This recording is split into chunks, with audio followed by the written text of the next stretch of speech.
봉사의 공식, 존경받는 생활. 장년기를 뚜렷한 신념으로 일관한다는 것은 쉬운 일이 아니다. 그러나 그러한 신념을 가지는 일이 어렵기 때문에 그 일을 하고 못하는 데 따르는 결과는 참으로 지대한 바가 있다. 만일 여기에 어떤 정치적 지도자가 있다 하자 아침에 결정한 바를 저녁에 바꾸며 어제 성명한 내용을 오늘 뒤집는다면 누가 그를 지도자로 섬기며 그와 더불어 정치 생활을 같이 할 수가 있겠는가? 세상에 가장 어려운 일이 있다.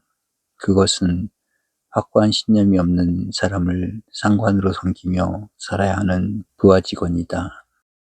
큰 일에서부터 작은 일에 이르기까지 사사건건이 상관의 결재와 뜻을 얻어야 한다면 마침내는 그 기관의 일이 안 될 뿐만 아니라 자기도 모르는 사이에 스스로의 성격을 무능하고 결단성이 없는 사람으로 만들어버리고 만다. 언제든지 부하 직원은 무슨 일이 생겼을 때 곧 우리 상관은 이 일을 이렇게 처리하리라는 방향과 확신을 가지며 또 믿을 수 있어야만 한다. 모든 일에서 그러하겠지만 특히 도덕성을 내포하는 선악 판단에 있어서는 항상 확고한 신념이 있어야 한다. 누구든지 저희는 악을 버리고 선을 택하는 일에는 결정적이다 라는 신념만 얻게 된다면 그 얼마나 귀하고 뜻높은 일이 아니겠는가. 먼저 말한 수단과 방법을 쓰지 않고 악에게 항거하여 나아간다는 뜻과 생활도 그 하나인 것이다. 그리고 우리들이 지켜야 할 장년기의 또 하나의 신념이 있다면 그것은 무엇인가? 사회와 민족에 남겨줄 무엇을 찾아야 한다는 것이다. 호랑이는 죽어 가죽을 남기고 사람은 죽어 그 이름을 남긴다는 오랜 격언을 들었으나 그때의 이름은 결국 무엇을 남겼는가에 뒤따르는 대명사에 지나지 않는다. 그리고 이 이름에도 시대와 장소를 초월한 영원한 것이 있는가 하면 때와 사회를 따라 바뀌는 일도 있다. 이러한 구별은 어디서나 나타난다. 그 일례를 학문의 분야에서 찾아보아도 좋다. 어떤 학자는 깊고 유구한 문제를 택하여 만대에 빛나는 업적을 남겨놓는다. 그러나 또 다른 학자는 시대와 사회적인 문제만을 택하여 그때 그 사회에서는 대단한 자극과 관심을 집중시키나 때가 바뀌고 사회가 변하면 아무것도 남는 바가 없어지는 결과가 된다. 마찬가지의 결과는 모든 사람들에게 적용된다. 그러므로 힘만 미친다면 가장 귀하고 영원한 것을 남기기 위하여 최선의 노력을 다한다는 신념은 무엇보다도 귀하다.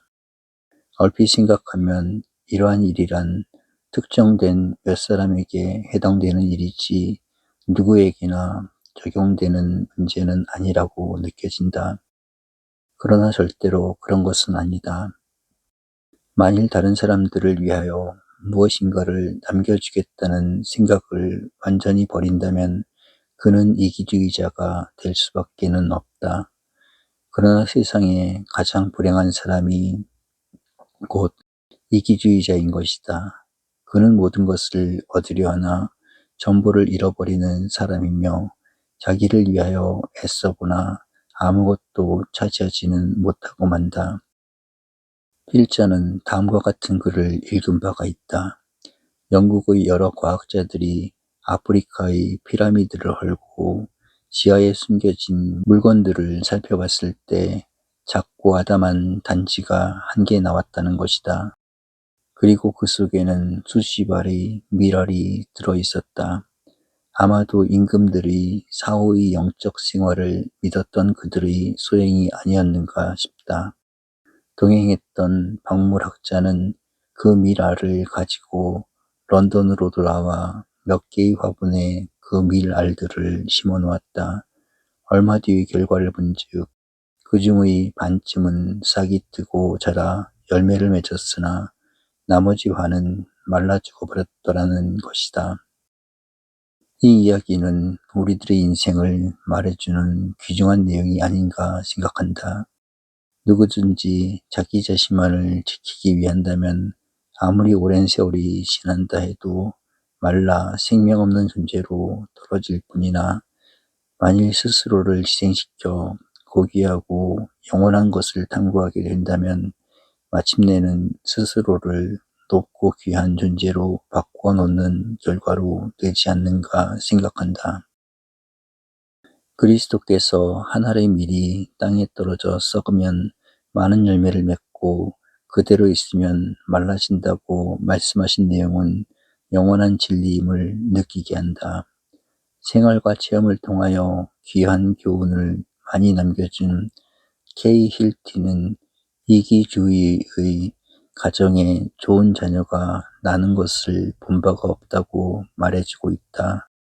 우리들의 생활은 언제나 자기를 위하면 모든 것을 잃게 마련이며 타인을 위하면 더 좋은 것을 소유하게 된다는 지혜를 보여주고 있다. 그리고 모든 악이 이기주의의 온상에서만 자란다는 것을 기억한다면 우리는 이러한 신념을 더욱 확고히 할 수가 있다.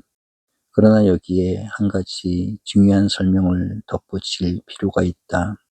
그것은 타인을 위하고 사회를 위한다는 것이 무조건 탈을 따르고 값진 희생을 달게 받아야 한다는 것은 아니다.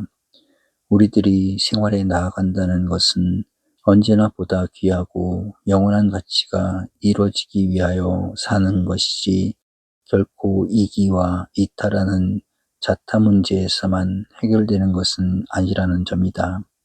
삶의 가치가 나에게 있을 경우에는 모든 중론을 버리고 스스로의 주장과 신념을 찾는 것이 인간이며, 생활의 의의가 저편에 있을 때에는 나의 모든 것을 희생시켜서라도 상대방을 따르게 되는 것이 인생이다.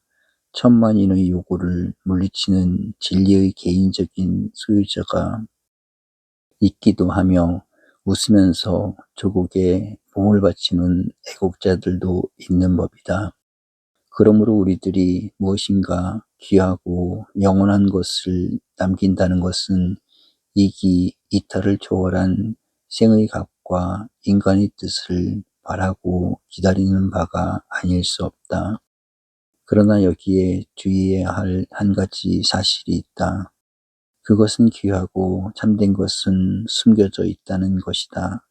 정신적인 고원성, 영구한 인생의 값을 찾는 사람은 항상 유명해진다든가 높은 지위를 찾는다든가 많은 사람들의 선망의 대상이 되기 원해서는 안 된다. 그것은 스스로를 해치는 일이며 고귀한 생의 값을 자진하여 떨구는 결과가 된다. 그러므로 옛날 사람들도 숨어서 살라는 교훈을 남겨줬을 정도였다. 더욱이 우리들의 사회와 같이 작은 이름을 끝까지 이용하며 대수롭지도 못한 내용을 공포하며 살아가는 시대에서는 잘 숨어 사는 사람만이 아름답고 귀한 무엇을 남기게 마련이다. 이러한 생활의 방법을 모르는 대다수의 사람들은 자기의 가장 귀하고 값 있는 시간과 정력을 불필요하며 결과가 없는 일들에 허비해버리고 만다. 필요 없이 사람들을 만나며 뜻도 내용도 없는 행사에 온갖 시간을 소모시켜버리고 만다. 더욱이 보잘것없는 이름, 내용도 없는 업적에 도취되어 스스로 만족하는 사람이 있다면 그는 오히려 그 때문에 가장 귀한 것들을 상실해버리고 말게 된다. 차라리 많은 사람들에게 칭찬을 받는 인물이 되기보다는 가까운 친구나 이웃의 아낌을 받는 인간성이 귀하고 아름다운 일일지 모른다. 이름 없는 봉사가 귀하다는 것은 이것을 말합니다.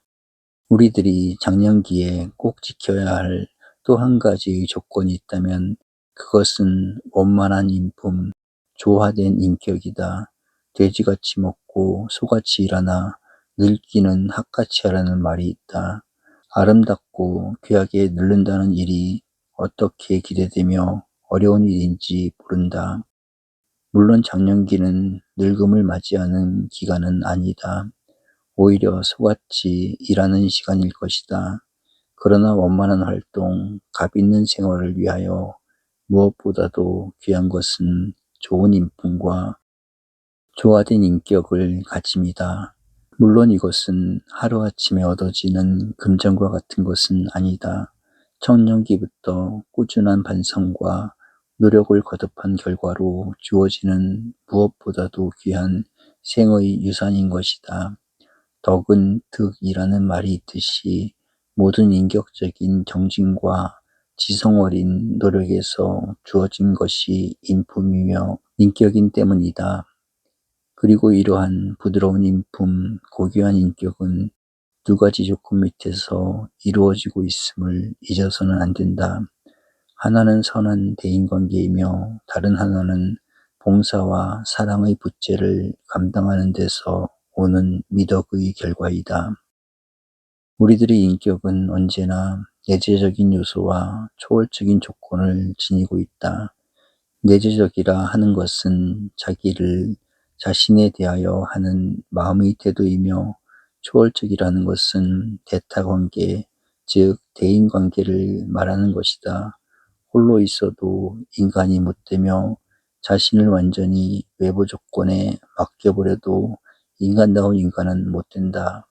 타인을 대하는 중에 스스로의 발전을 가져오며 자신을 타인에게 접촉시켜 가는 도중에 인격과 인격의 사귐이 깊어지는 법이다. 그리고 우리들의 품성이나 인격은 항상 변하며 바뀌어지는 것이기 때문에 때를 따라 선에도 가까워지며 환경에 의해서는 불의에 접근해지기도 한다. 언제나 노력하며 스스로를 경계하지 않는다면 자신도 모르는 사이에 품성의 저하, 인격의 퇴락을 가져오게 된다. 그러므로 인품과 인격을 높이기 위하여서는 언제나 선한 사귐, 원만한 대인관계를 보존하지 않으면 안 된다.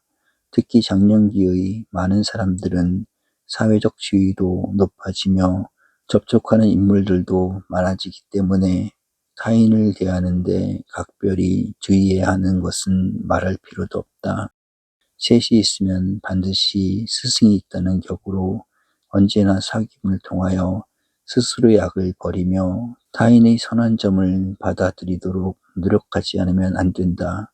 그리고 흔히 사람들은 성격에 있어서 지나치게 피동적이거나 지나치게 능동적이다. 전자는 항상 받아들이는 일에만 열중하고 후자는 다른 사람이야 어쨌든 자기의 주장과 감정만을 내세운다. 둘 다 좋은 태도는 못 된다. 항상 자아의 자주성을 지키고 있으면서도 선을 취하고 악을 버리기에 지혜로운 동시에 과감하지 않으면 안 된다. 우리들의 인격이란 마치 호수와도 같은 것이다.